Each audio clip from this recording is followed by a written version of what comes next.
रूह का साया आसमान पर काले बादल छाए हुए हैं, जैसे कोई राज छुपाए बैठे हों। एक पुरानी सुनसान हवेली, और उस हवेली में एक तन्हा लड़की, नूर, 18 साल की, मासूम लेकिन झक्म खुर्दा, जिसकी आंखों में माँ जी के साए हैं और दिल में एक ना खत्म होने वाला खौफ। चंद माह पहले एक सड़क हादसा और नूर की दुनिया उजड़ गई। माँ बाप छोटा भाई सब चले गए। बाकी रह गई सिर्फ वो और एक खामोश हवेली, जहां कभी हंसी गूंजती थी अब सिर्फ दीवारें कराहती हैं। लेकिन कुछ और भी है वहां, सिर्फ यादें नहीं, कुछ ऐसा जो नजर नहीं आता लेकिन महसूस जरूर होता है। और फिर एक रात एक दस्तक, एक बूढ़ा हमसाया शफ़ी, जो सिर्फ एक पनाह मांगने आया था, मगर उसकी नीयत में कुछ और था। एक मासूम लड़की की इज्जत, एक बदनीयत मर्द की हवस, और फिर एक कत्ल, एक लाश जो मिट्टी तले दफन कर दी गई। लेकिन कुछ कब्रें खामोश नहीं रहती, कुछ रूहें बदला मांगती हैं। अब नूर के इर्द गिर्द सिर्फ सन्नाटा नहीं, बल्कि एक साया है जो हर रात करीब आता है, जो चीखता है, जो हंसता है, जो कहता है, मेरी जान गई है, अब तेरी बारी है। ये सिर्फ एक कहानी नहीं, ये एक जंग है, मासूमियत और हवस के बीच, खौफ और ईमान के दरमियान। ये है रूह का साया, जहां हर सांस एक सवाल है और हर रात एक इम्तिहान। आसमान पर बादल छाए हुए थे। आंधी की आहट सुनकर नूर ने खिड़की बंद कर दी। 18 साल की नूर, जिसे जिंदगी ने बहुत जल्द बड़ा कर दिया था, आज से 3 माह पहले एक खौफनाक सड़क हादसे में उसके वालिदैन और छोटा भाई इस दुनिया से रुखसत हो गए थे। नूर अकेली रह गई थी अपने पुराने हवेली नुमा घर में, जहां कभी हंसी की आवाजें गूंजती थीं, अब सिर्फ सन्नाटा था। मां, काश आप अब भी यहां होती, वह अपने आंसू पोंछती हुई मां की तस्वीर से मुखातिब थी। नूर की खूबसूरती जबान जदाम थी। उसके लंबे गहरे बाल, बड़ी बड़ी आंखें और नर्म चेहरा देखने वाले को अपनी तरफ मुतवज्जिह कर लेता था। लेकिन उसकी जिंदगी में खुशियां न थीं। मोहल्ले में सब उसे जानते थे, उसके दुख में शरीक थे, लेकिन वक्त के साथ ये हमदर्दी भी कम होती जा रही थी। नूर अकेली थी, मुकम्मल तौर पर अकेली। उसी मोहल्ले में शफी नामी एक बूढ़ा रहता था, उम्र 60 साल के करीब, चेहरे पर झुर्रियां, बाल सफेद, लेकिन आंखों में शरारत। मोहल्ले में उसकी शोहरत अच्छी नहीं थी, कई लोगों से उसके झगड़े हो चुके थे। शफी की बीवी कई साल पहले फौत हो चुकी थी और बच्चे अपनी जिंदगियां लेकर दूसरे शहरों में जा बसे थे। शफी अक्सर छोटी लड़कियों को घूरता रहता, जिस पर मोहल्ले वाले उसे समझाते, लेकिन वह उन्हें अहमियत नहीं देता। जब नूर के वालिदैन की मौत हुई, शफी ने उस पर नजर डाल दी। पहले वह दूर से देखता, फिर आहिस्ता आहिस्ता करीब आने लगा। अक्सर नूर के घर के सामने से गुजरता, कभी सलाम करता, कभी हाल पूछता। नूर उसे एक मामूली हमसाया समझती थी, लेकिन शफी के इरादे नेक नहीं थे। एक शाम जब आंधी तेज हो गई और बारिश शुरू हो गई, शफी नूर के दरवाजे पर दस्तक देने पहुंचा।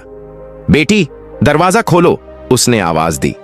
नूर ने दरवाजा खोला तो देखा शफी चाचा सर से पांव तक भीगे हुए थे। आओ अंदर आ जाओ, नूर ने कहा। वह जानती नहीं थी कि यह दावत उसकी जिंदगी का रुख बदल देगी। शफी अंदर आया, उसकी आंखों में चमक थी। तुम्हारा बहुत शुक्रिया बेटी, मैं सोच रहा था कि आज की रात मैं यहां रुक जाऊं। बारिश बहुत तेज है और मेरा घर दूर है, शफी ने अपनी प्लानिंग के मुताबिक कहा। नूर परेशान हो गई। लेकिन चाचा, मैं यहां अकेली हूं, ठीक नहीं है कि आप यहां रुकें। बेटी, मैं तुम्हारे बाप की उम्र का हूं, तुम मेरी बेटी जैसी हो, शफी ने मक्र से कहा, जबकि उसकी आंखें नूर के चेहरे को घूर रही थीं। रात गहरी होती गई, बारिश तेज होती गई। नूर ने शफी को मेहमान कमरे में जगह दी और खुद अपने कमरे में चली गई। आधी रात को उसे आहट महसूस हुई। कोई उसके कमरे के दरवाजे पर खड़ा था। नूर की आंख खुली तो देखा शफी उसके कमरे में दाखिल हो रहा है। चाचा, आप यहां क्या कर रहे हैं? नूर ने घबराहट से कहा। शफी ने एक अजीब मुस्कुराहट के साथ जवाब दिया, नूर, मैंने तुम्हें पहली बार देखा तो मेरा दिल धड़क उठा। तुम इतनी खूबसूरत हो। नूर का दिल दहल गया। वह बिस्तर से उठी और चीखी, बाहर निकलो मेरे कमरे से। शफी ने उसका हाथ पकड़ा। तुम्हें पता है मैं तुम्हारी मदद कर सकता हूं। मेरे पास बहुत पैसा है, तुम मेरे साथ आराम से जिंदगी गुजार सकती हो। नूर ने अपना हाथ छुड़ाया और कमरे के कोने में चली गई। वह डरी हुई थी लेकिन हिम्मत नहीं हारी थी। मैं चीखूंगी, सबको पता चल जाएगा, शफी ने कहा लगाया। इस तूफानी रात में कौन तुम्हारी आवाज सुनेगा? तुम्हारे पास कोई चारा नहीं है। शफी ने आगे बढ़ना चाहा, लेकिन नूर ने पास पड़ी एक मिट्टी की मूर्ति उठा ली। आगे मत बढ़ना, वरना मैं अच्छी नहीं रहूंगी। शफी ने एक दो कदम और आगे बढ़ाए। नूर ने डर के मारे मूर्ति शफी के सर पर मार दी। शफी जमीन पर गिर गया, उसके सर से खून बहने लगा।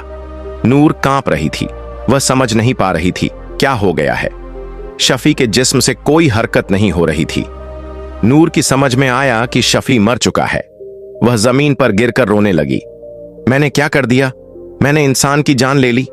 उसे समझ नहीं आ रहा था कि अब क्या करे। वह पूरी रात रोती रही।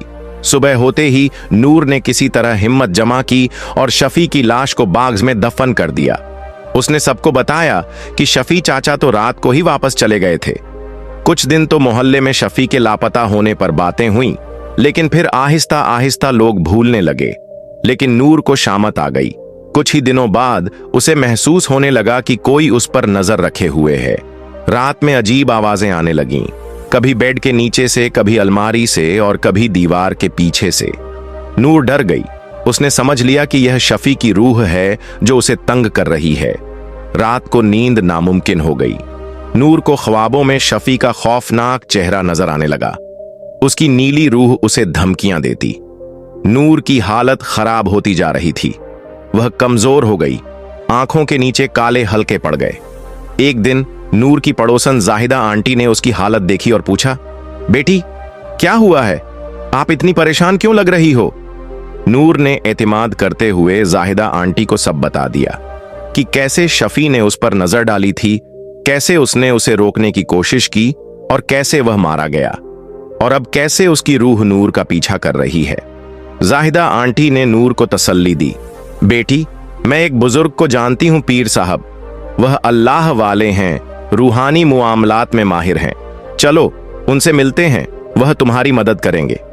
अगले दिन नूर और जाहिदा आंटी पीर साहब के पास गए। पीर साहब एक सादा से घर में रहते थे। चेहरे पर नूर, आंखों में हिकमत। नूर ने शर्मिंदगी के साथ अपनी कहानी बयान की।